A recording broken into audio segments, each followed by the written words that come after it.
A partir desse momento, estaremos transmitindo para a comunidade espírita de Ponte Nova e região, palestra realizada por Isabel Lessa com o tema O Mundo é o Mal, do grupo Irmão Fritz.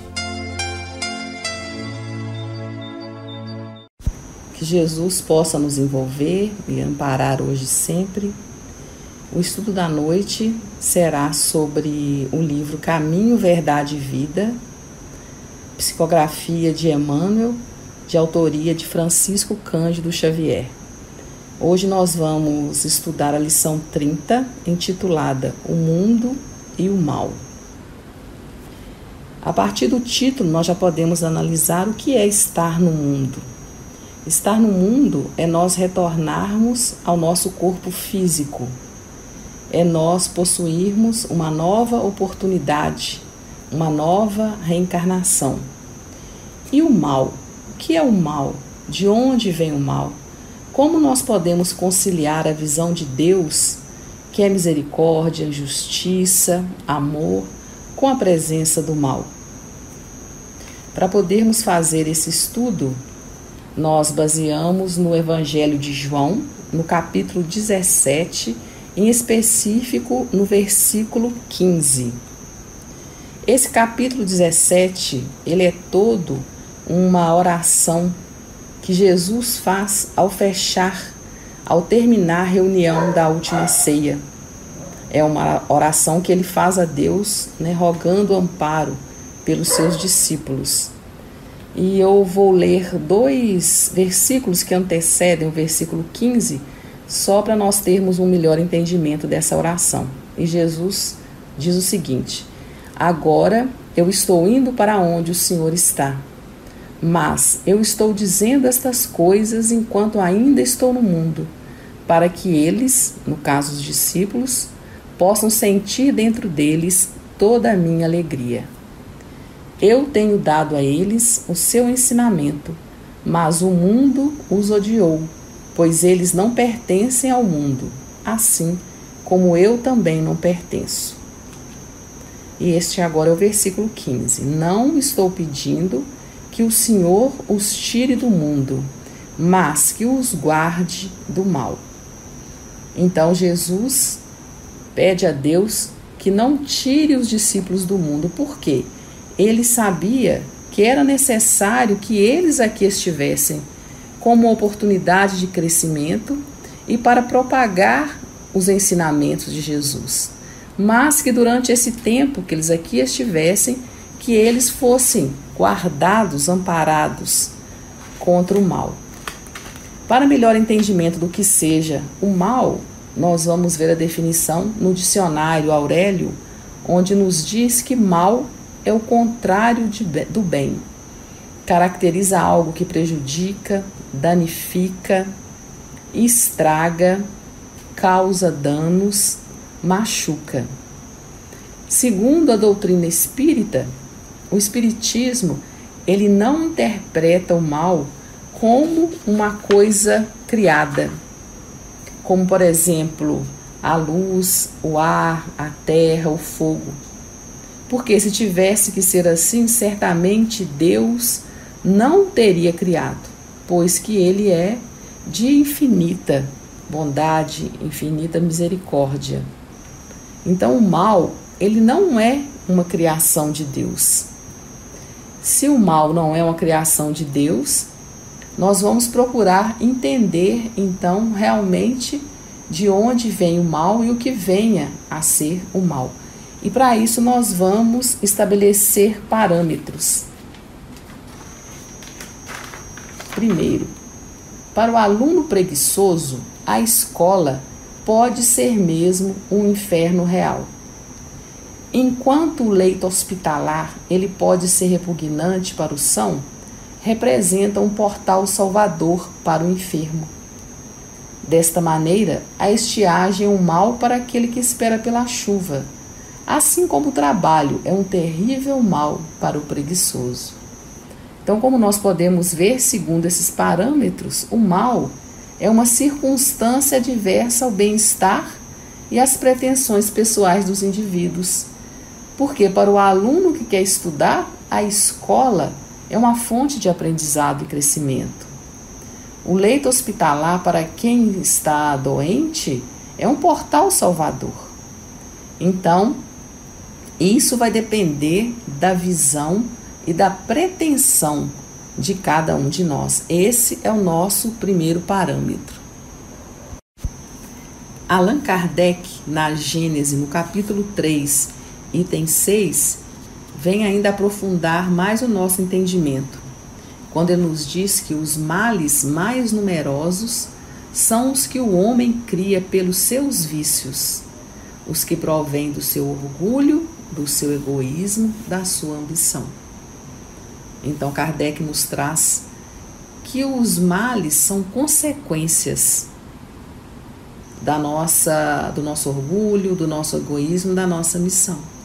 Dessa maneira, aí está a causa das guerras, das injustiças, da opressão do fraco pelo forte, da maior parte, afinal, das enfermidades.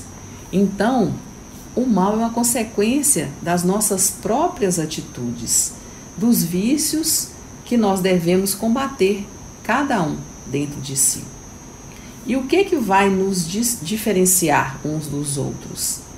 É o esforço que cada um está empreendendo na sua mudança, na sua reforma interior. Então, o que nos difere é o esforço. A leitura vem nos falar o seguinte: nos centros religiosos, há sempre grande número de pessoas preocupadas com a ideia da morte. Muitos companheiros não creem na paz nem no amor, senão em planos diferentes da terra. Ou seja, estamos preocupados, imaginando que só depois da morte é que nós vamos ser felizes, que nós vamos ter paz e que nós vamos ter amor. Nós estamos sempre colocando para o amanhã, para quando nós estivermos mais aqui, para quando a gente já tiver partido do planeta. E não é essa a mensagem que Jesus nos traz.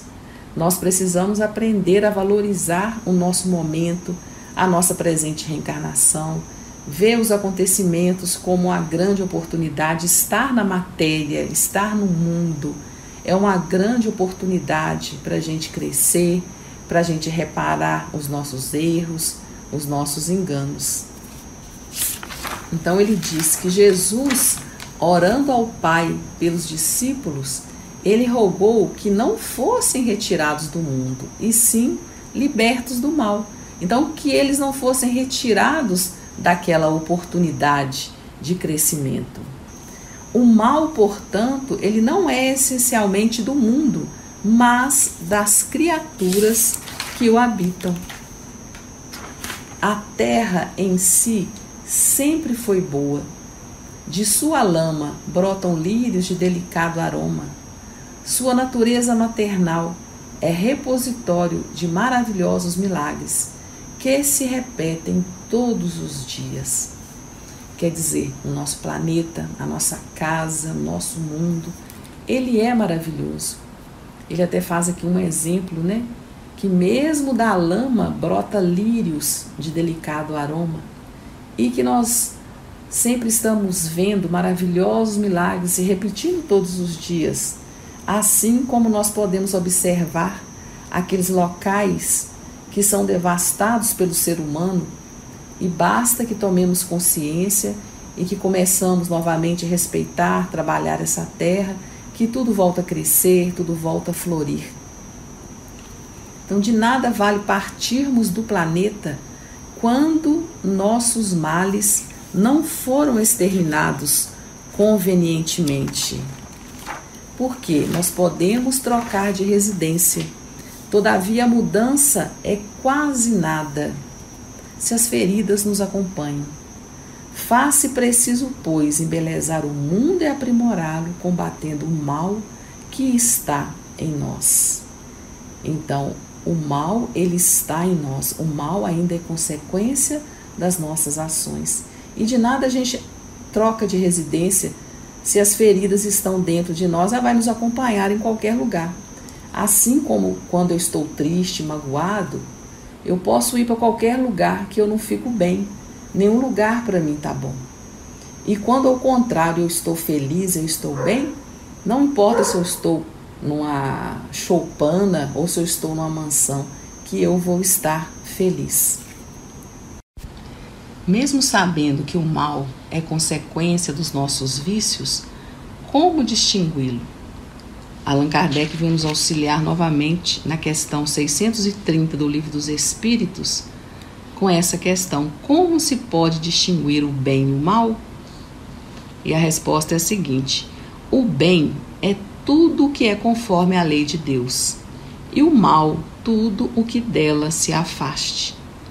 Assim, fazer o bem é conformar-se à lei de Deus. Fazer o mal é infringi-la. É interessante quando ele coloca que fazer o bem é conformar-se à lei de Deus, ou seja, é nós termos a aceitação das leis, porque tem muitos momentos que nós somos rebeldes por natureza e a gente realmente não se conforma às leis. Então, para que a gente procure estar bem e se libertar, é necessário conformar-se à lei de Deus.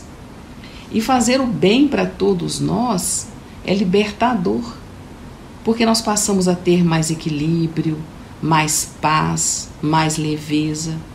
E todo bem realizado, ele nos retorna um bem ainda maior. Segundo o benfeitor Emmanuel, ele nos diz que o bem que praticas em qualquer lugar será teu advogado em toda parte. Então, quando a gente interpreta essa lição que o Emmanuel nos diz, o que o advogado faz por nós?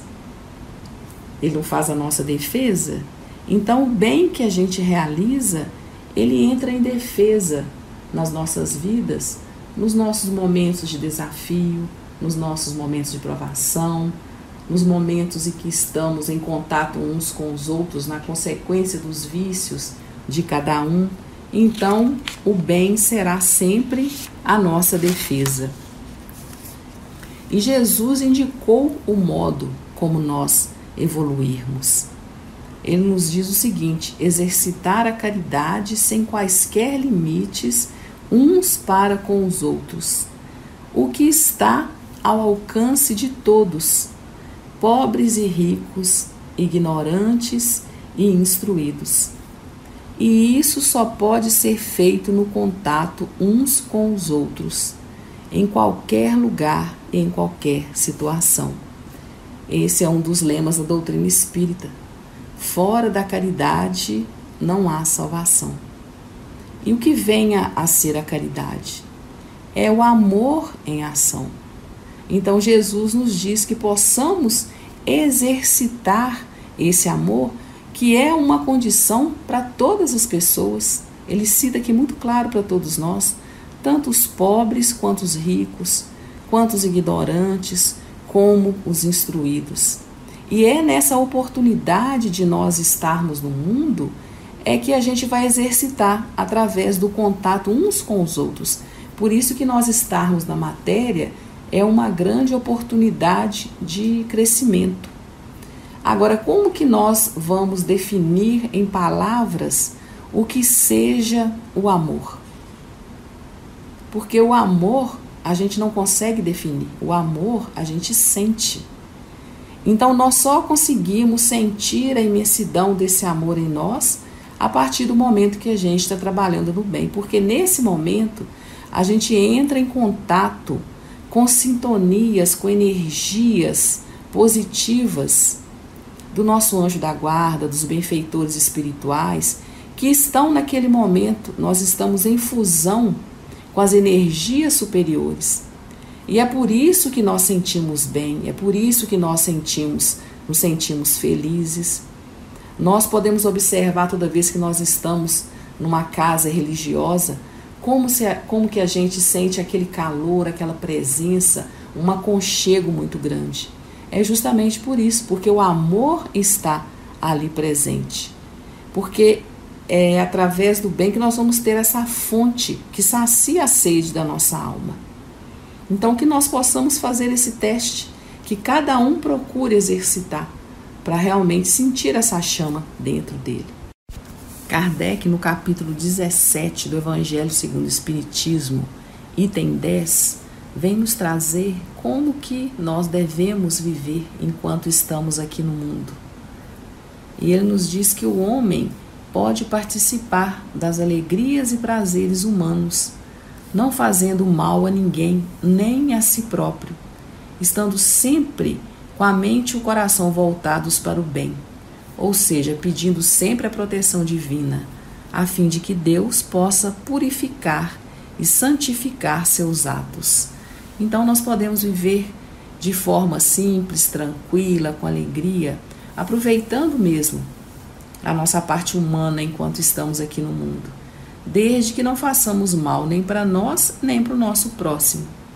E que com essa atitude de confiança, nós vamos ter força para não fazermos nada que possa envergonhar-nos e que possa contrariar as leis divinas. Que mesmo em um mundo de expiação e de provas, pode o homem sentir-se feliz, mantendo seus propósitos de fazer somente o bem.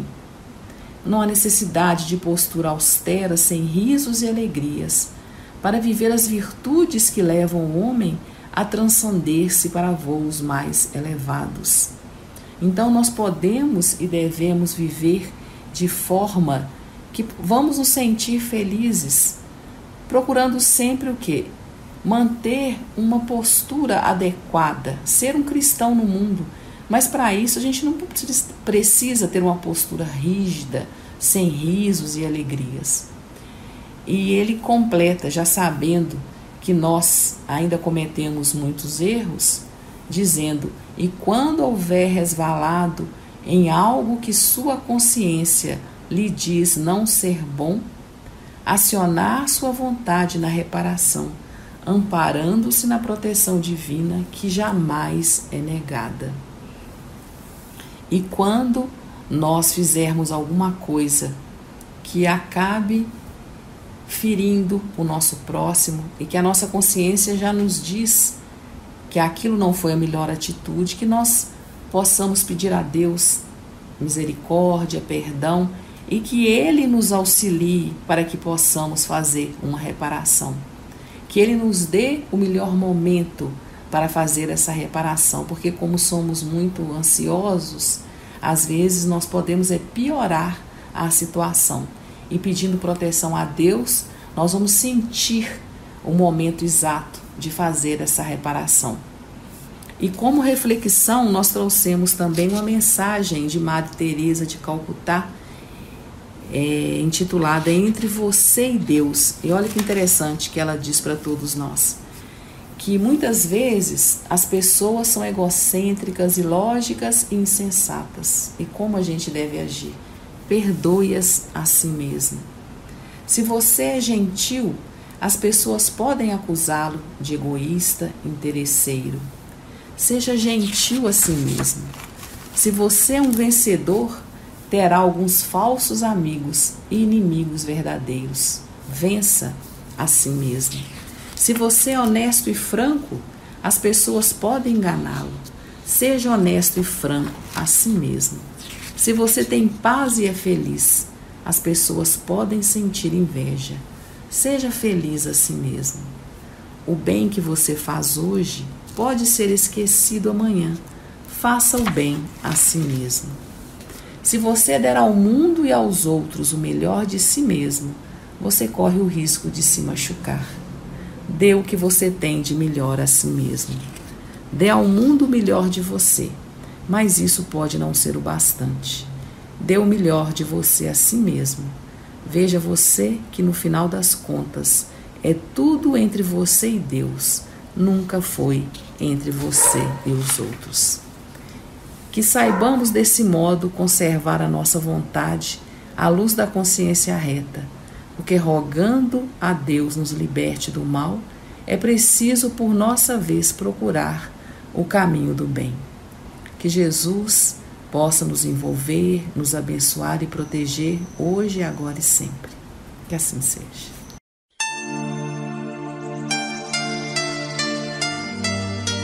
Termina aqui a palestra do Grupo Irmão Frites. Boa noite.